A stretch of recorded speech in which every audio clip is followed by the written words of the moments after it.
Com relação a redes de computadores, internet e respectivas ferramentas e tecnologias, julgue o item a seguir. As entidades denominadas certificadoras são entidades reconhecidas pela ICP Brasil, a infraestrutura de chaves públicas, e autorizadas a emitir certificados digitais para usuários ou instituições que desejam utilizá-los, certo ou errado? Bem, pessoal, para responder essa questão, a primeira coisa, o que é o ICP Brasil?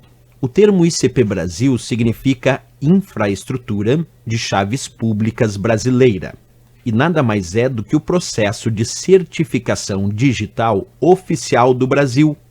Inclusive, é um processo que dá validade jurídica às transações eletrônicas.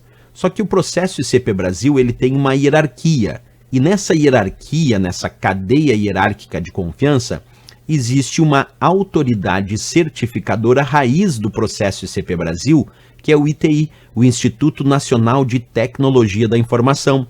Se a gente imaginar uma cadeia hierárquica, basicamente funciona assim. Um usuário que deseja um certificado digital do padrão ICP Brasil, ele vai até uma AR, até uma autoridade de registro. Essa autoridade de registro vai conferir a documentação do usuário, vai verificar se o usuário é realmente quem diz ser, inclusive presencialmente, e aí depois de fazer a verificação da documentação e do próprio usuário, a autoridade de registro encaminha a documentação desse usuário para uma AC, para uma autoridade certificadora.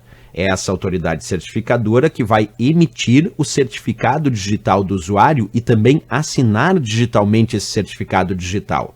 De posse de um certificado digital, o usuário agora pode ou criptografar documentos ou assinar digitalmente documentos, mensagens ou transações eletrônicas. Mas essas autoridades certificadoras, as chamadas ACs, que são as responsáveis por emitir e assinar os certificados digitais, elas devem ser devidamente credenciadas pela autoridade certificadora raiz, pela AC raiz, que é o ITI, que é o Instituto Nacional de Tecnologia da Informação.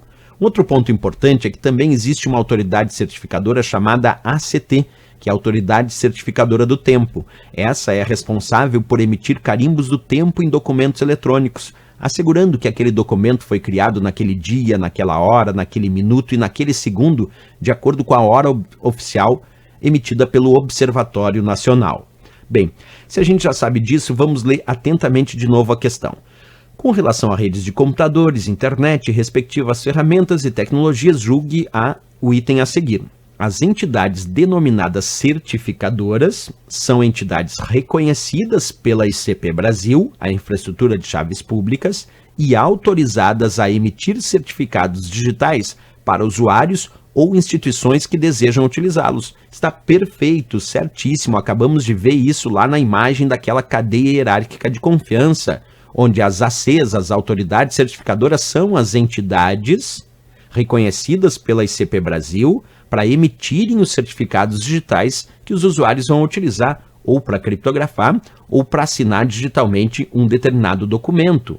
É bem certinho. Agora, é claro que existem outras ACs, como o caso das ACTs, que eu citei para vocês, que são as autoridades certificadoras do tempo, que aí a responsabilidade é emitir carimbos do tempo em documentos eletrônicos. E temos também a AC Raiz, que é a autoridade certificadora raiz, que é o ITI, que é quem credencia essas entidades certificadoras, essas autoridades certificadoras, para que elas possam emitir os certificados digitais para os seus clientes. E também tem as ARs, as autoridades de registro, que recebem a documentação do usuário, conferem presencialmente se o usuário é realmente quem diz ser e passam a documentação para a autoridade certificadora, que é quem vai emitir, como eu disse, o certificado digital do usuário. Mas perfeito, certíssimo, e uma questão interessante do CESP falando sobre o processo ICP Brasil, que é a infraestrutura de chaves públicas brasileiras, que é o método de certificação digital oficial brasileiro e que, como eu disse, dá validade jurídica às transações eletrônicas.